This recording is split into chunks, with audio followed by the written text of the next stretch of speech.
देवताओं को पराजित करने का यही उचित समय है, किंतु एक योग्य अर्थात प्रचंड असुर ही सिद्ध कर सकता है मेरा मनोरथ।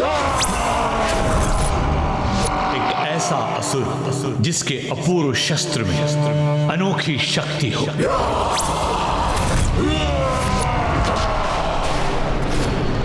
अंधकासुर, अंधकासुर, अंधकासुर।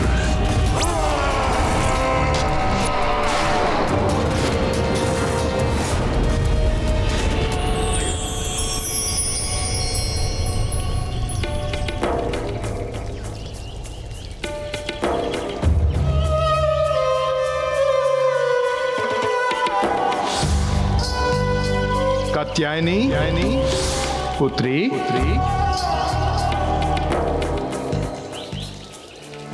मैं कैलाश तो लौटकर नहीं जा सकती, किंतु मेरे पिता के निवास पर तो मेरा पूरा अधिकार है। रुक जाइए।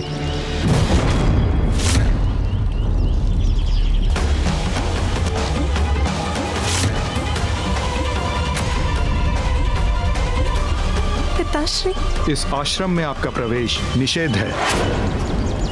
यह आश्रम अब आपके लिए पराया हो गया है।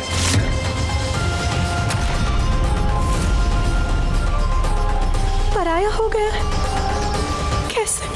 मेरी भक्ति के फलस्वरूप और संसार के कल्याण हेतु आपने मेरी पुत्री के रूप में जन्म लिया, परंतु वास्तविकता में आप तो महादेव की अर्धांगिनी ही है ना, इसलिए आपकी वास्तविक शोभा महादेव के साथ ही है।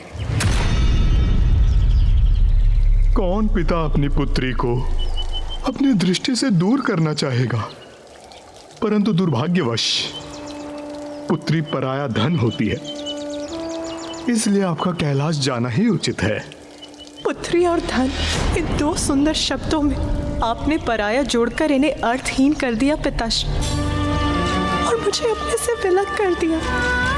एक स्त्री अपने और अपने परिवार के लिए मान अपमान सब भूलकर सब कुछ सह सकती है, किंतु अपने स्वामी की उपेक्षा नहीं, क्योंकि मैं कहीं और नहीं जा सकती।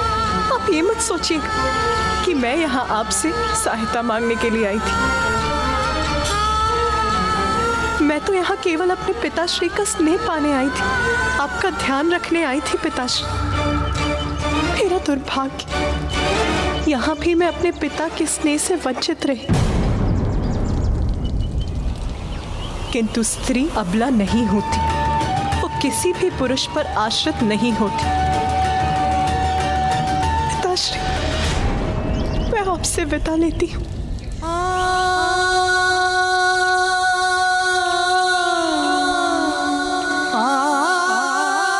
रुक जाओ पुत्री।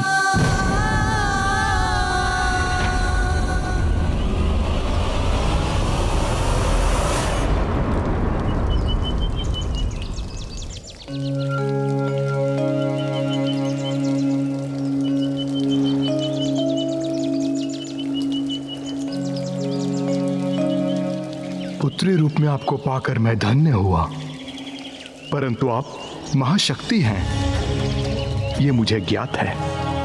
आपके और महादेव के मध्य जो हो रहा है वो भी आप ही की लीला है। आपका भक्त और पिता होने के नाते यह भेंट मैं आपको दे रहा हूं। जहां यह रुद्राक्ष की माला टूट जाए और कमंडल का जल छलककर बाहर गिर जाए, वहीं महादेव की पार्थिव लिंग की स्थापना कर पूजा आरंभ कर देना। आपका मनोरथ इसी पूजा से सिद्ध होगा।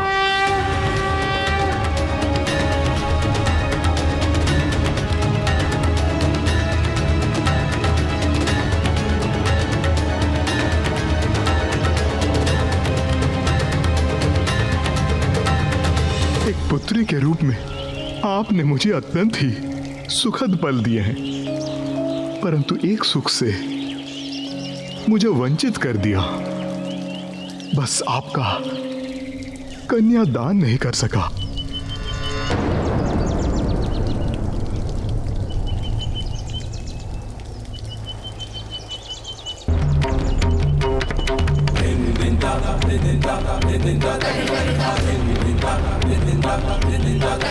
पिताश्री, आपको कन्यादान का सुख भी अवश्य प्राप्त होगा।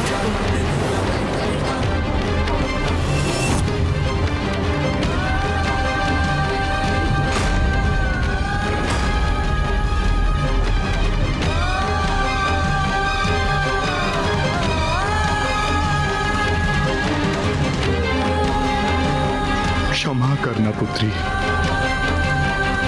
किंतु जगत में धर्म के उत्थान के लिए आपका और महादेव का साथ अनिवार्य है।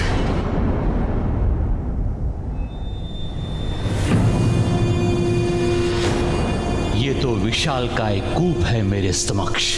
अंधकासुर यहां है।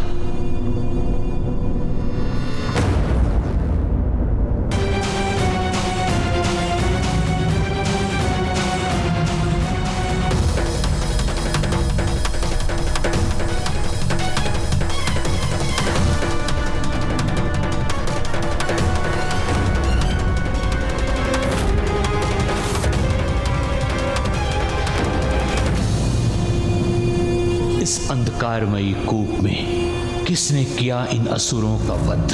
कौन है वहां? अंधकासुर ही तो नहीं?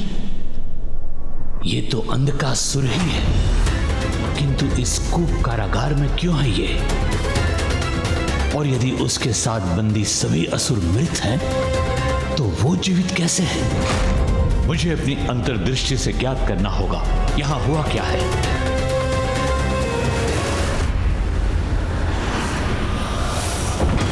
निर्बल!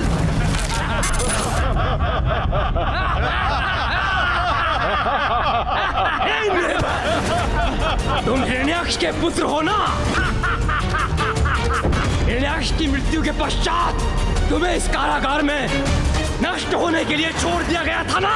क्यों? इसलिए कि तुम्हारे नेत्रों पर वस्त्र बंधा है। जिसके नेत्र ही बंधे हो वो कुछ नहीं कर सकता। मारो इसे। ये असहाय असुर है, किसी कार्य के नहीं हो तुम। अरे असहाय असुर, यहाँ तुम कैसे सुरक्षित रहोगे? यहाँ पर जो सबसे शक्तिशाली है वही बच पाता है। निर्बल! यहाँ पर रहेगा।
अनुमान उचित था।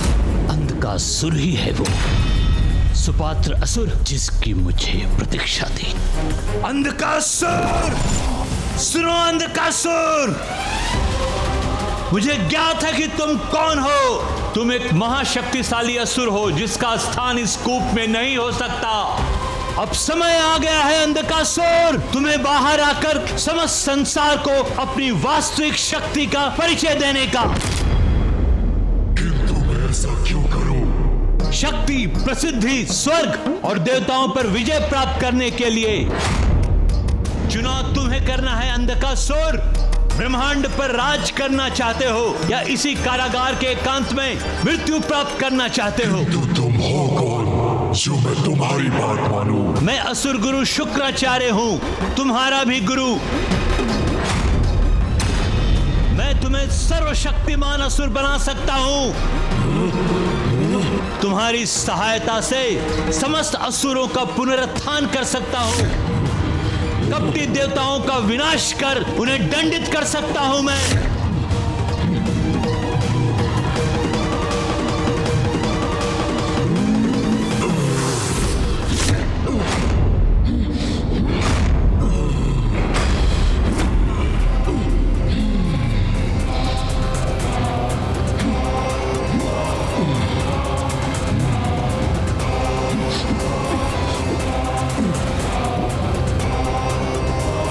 अद्भुत है इसकी शक्ति।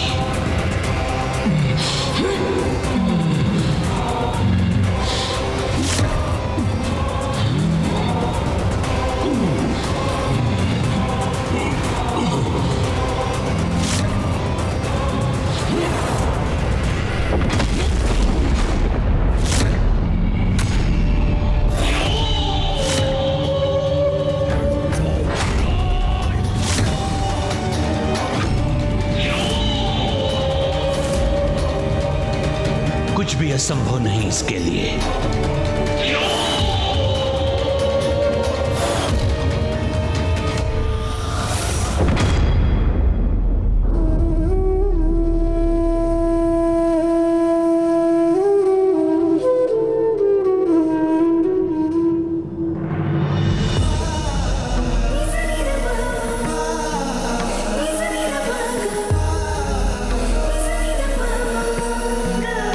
पिताश्री,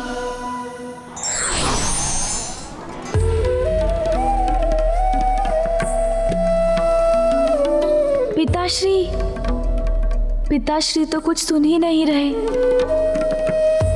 माँ के चले जाने से बहुत दुखी है पिताश्री। पिताश्री तो ध्यान में लीन हो गए, किंतु मैं माँ के बिना क्या करूं? मुझे कितना भी कष्ट हो, किंतु मेरी अपार शक्ति का भान है मुझे।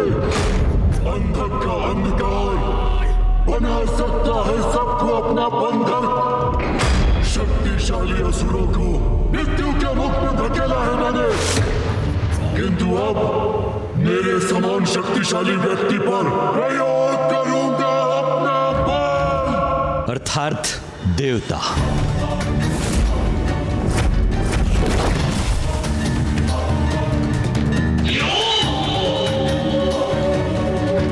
देवता नहीं,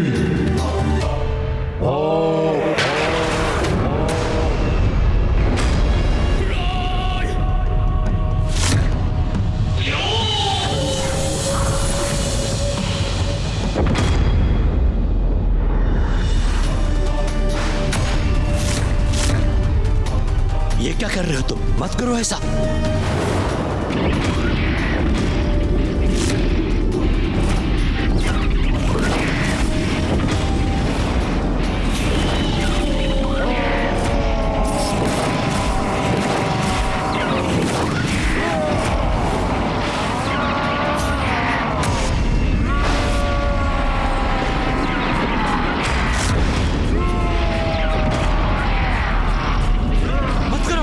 मत करो ऐसा।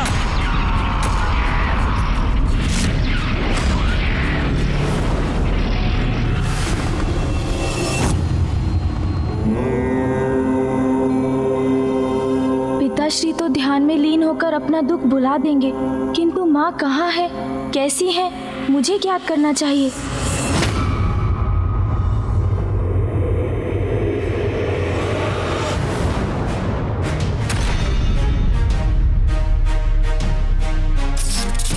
ये अंधकार, ऐसा भयंकर अंधकार तो मैंने तब भी देखा था जब मैं परशुराम जी के साथ गोलोक गया था। अवश्य ये अंधकार असुरों के जागृत होने की पूर्व सूचना है। मुझे शीघ्र माता पिता को एक साथ लाना होगा, तभी अच्छाई की बुराई पर विजय सुनिश्चित हो सकेगी। माँ,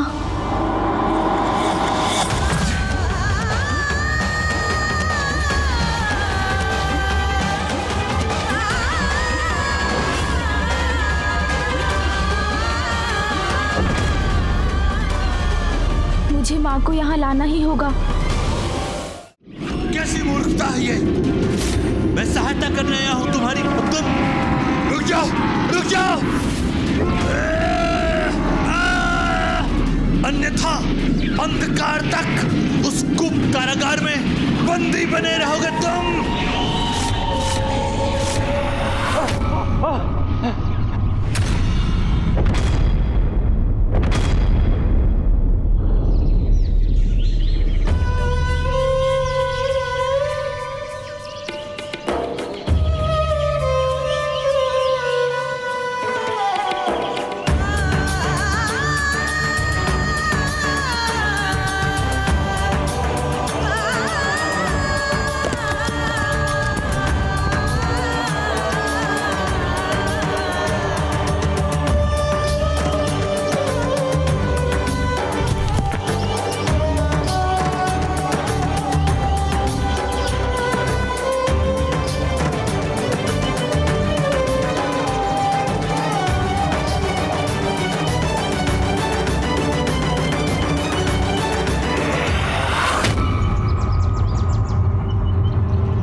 संभलिए माँ।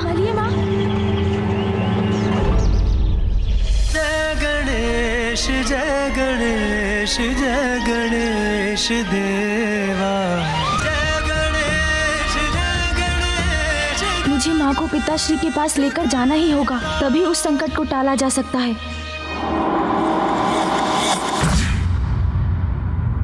ये क्या कर रहे थे तुम? मेरी शक्ति असुरों का अंत करने में सक्षम है, ज्ञात है मुझे, किंतु वो आप जैसे योग्य और शक्तिशाली पुरुष को बंधक बना सकता है या नहीं, ये देखना चाहता था मैं। असुर गुरु शुक्राचार्य, तुम्हारी शक्ति मारक है, सर्वनाशी है, और वो हो भी क्यों ना, तुम स्वयं ब्रह्मदेव के वरदान से प्राप्त किया है। मेरे पिता की हत्या के भी पूर्व मैंने चतुर्मुख को प्रसन्न करने के लिए तप किया था और उनसे वरदान भी लिया था। ओम ब्रह्मदेवाय नमः, ओम ब्रह्मदेवाय नमः, ओम ब्रह्मदेवाय नमः, ओम ब्रह्मदेवाय नमः, ओम ब्रह्मदेवाय नमः, ब्रह्मदेवाय नमः, ओम ब्रह्मदेवाय नमः, ओम ब्रह्मदेवाय नमः। अंधकासुर, मैं ब्रह्मदेव तुम्हारी तपस्या से प्रसन्न हुआ। क्या वरदान चाहिए? वरदान दीजिए मुझे ब्रह्मदेव, जब तक रक्त की एक बूंद भी मेरे तन में शेष रहे, कोई मेरा वध न कर सके और सब अंधक के अंधकार के बंधक बने। वरदान दीजिए ब्रह्मदेव। ऐसा ही होगा, परंतु त्रिदेवों और त्रिदेवियों के सिवाय तुम जिस पर भी दृष्टि डालोगे, तुम्हारा अंधकार उसका काल बनेगा, उसका काल बनेगा, उसका काल बनेगा, उसका काल बनेगा। ब्रह्मदेव के वरदान से शक्तिशाली तो बन गया था मैं, किंतु मुझे दिशा दिखाने वाला कोई न था। पिता की मृत्यु के बाद मुझे इस अंधकूप में फेंक दिया गया, किंतु इस संपूर्ण समय धीरज नहीं खोया मैंने। प्रतीक्षा थी मुझे उचित समय की, एक योग्य गुरु पाने की, जो मुझे मेरे जीवन के उद्देश्य से परिचित कराए। शक्ति, बुद्धि और धीरज तीनों परम योद्धा के गुण हैं। यही देखना चाहता था मैं। समय आ गया है कि तुम असुरों के नायक बनो, देवताओं से असुरों के अपमान का प्रतिशोध लो, धर्म का विरोध कर अधर्म का संचार करने का सर्वथा उचित समय है, क्योंकि शिव और शक्ति दोनों एक दूसरे से विलग हैं, जिसके कारण देवता शक्तिहीन है। इसलिए अभी उन्हें पराजित करना अत्यंत सरल होगा हमारे लिए।